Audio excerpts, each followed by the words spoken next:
got kind of messy and Taker almost got hurt.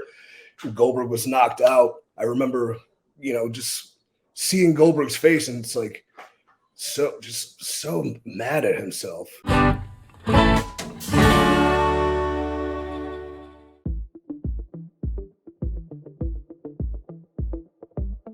Let's go traveling down memory lane.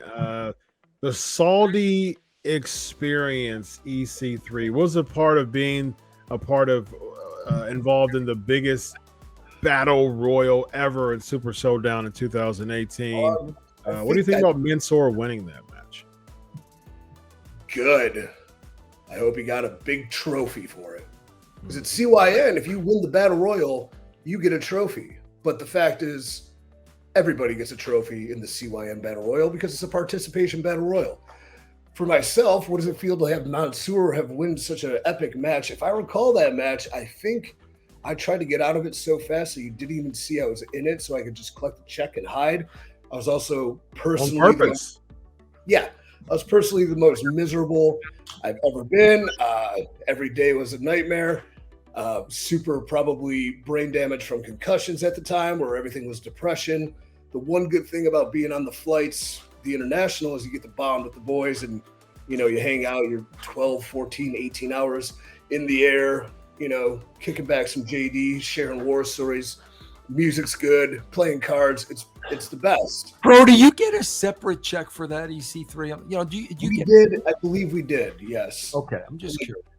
That plane ride I was looking forward, because I'm, one of the boys, and I was so miserable. I slept the entire 18 hours, and we get there, and I had no interest in life, let alone caring about that match, and that's just depression talking. At the time, yeah, we do it. Mansoor wins. Good for him. I do remember the flight back, because I believe that was the same show where Goldberg and Undertaker wrestled. If I recall, and that was kind of the Goldberg got concussed twice, and then it was just kind of like an epic match, but it didn't go according to great standards per se, and it was got kind of messy, and Taker almost got hurt. Goldberg was knocked out, and I remember on the plane how this affects guys that are, even at the very top of their game or have been to the top mountain, a performance that you're not satisfied with, and then 18 hours to think about it alone in the darkness. I remember, just seeing Goldberg's face, and it's so mad at himself. And I know he took a lot of things personally, especially when it came to being in the ring, but dude, you made it so many times already. You're such a success. No one's going to remember that, the mess ups, be happy with who you are, be happy with the career. But I remember just him being really upset. And I'm well, I mean, if it happens to guys at that top level, of course it's going to happen to guys like me, and it's going to happen to anybody in life that if you love or are competitive and you don't meet your own standards, you're going to be depressed and miserable. How was he by himself a lot during that flight, or did he interact at all? He got up and we would interact, and I think Drew McIntyre and I went over there and started rapping with him, just talking about anything that wasn't wrestling, because sometimes that's nice. Just having a gentlemanly conversation. Yeah. But he was in the front of the plane, I was in the back, and he was cordial and very inviting when he was around. That's good. Yeah, who else was on that plane? It wasn't a plane ride from hell, but it wasn't. I mean, define hell, because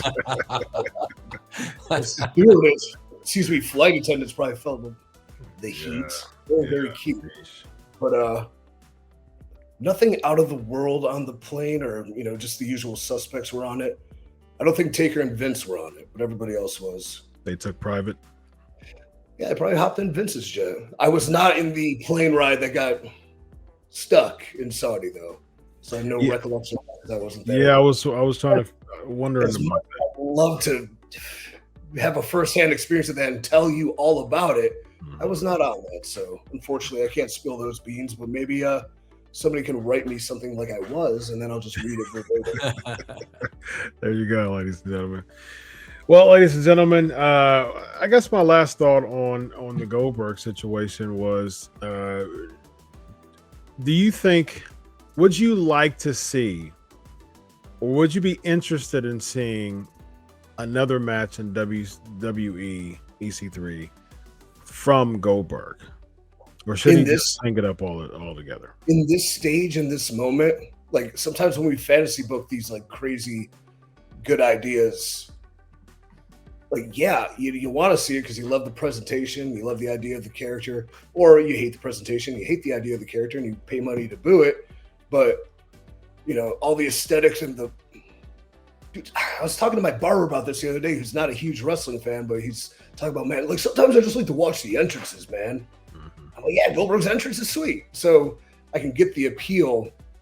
I think if they keep it condensed, like the last match that ever made me stand out of my chair and go, holy, was him and Brock in Canada that one time, because they literally went a minute and a half and it was awesome. Like that's a 5-star match if you ask me, because it had me out of my chair going, what? Yeah. But in this moment, in this time, I feel those guys too put such a high level of expectation for perfection on them when physically, you know, you're 55, man. Like you can't do what you used to do, and to try to conform and work to a style that's infected the industry and, you know, the same bubble we're all working in. They try to do that too because they see that's what's getting reactions, or they're in the locker room and that's how everyone's acting. Where we just want to see your best of hits. And as long as you nail those hits, we are going to be super happy. I'll go watch the Rolling Stones play 5 songs and be totally content. They play the 5 I like, you know? Mm-hmm. Would I want to see it? I don't know. Humility and hubris and just a pat on the back to the team for doing a good job, but eyes on the prize, let's keep moving forward, is the only way to succeed. Because the second you brag, the second you make up number and you flaunt it around, you're first off, and it's going to come back and get you.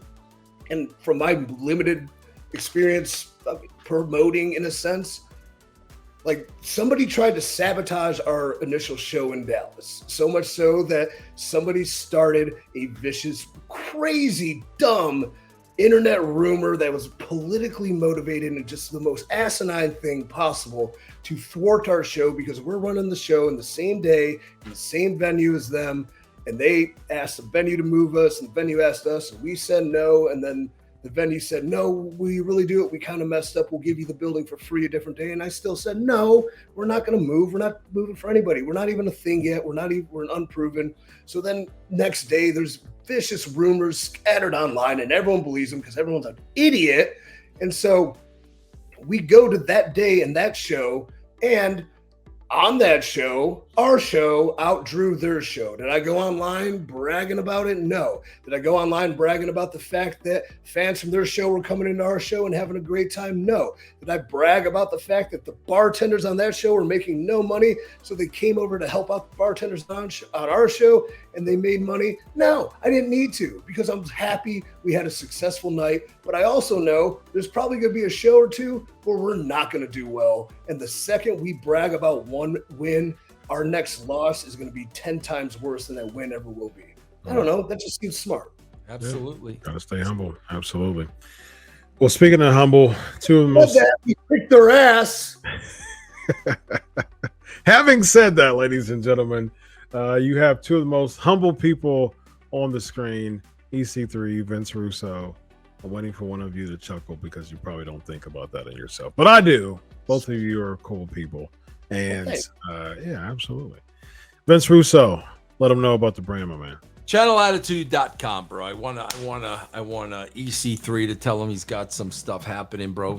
Tell him what's going on, man. What's going on Channel Attitude, EC3?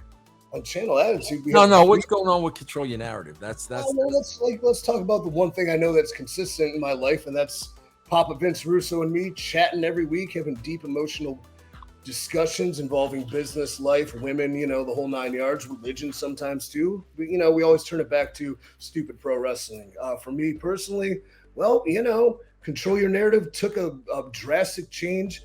I was always on the road for slow growth. We got a lot coming at once that was probably unmanageable for a business in its infancy.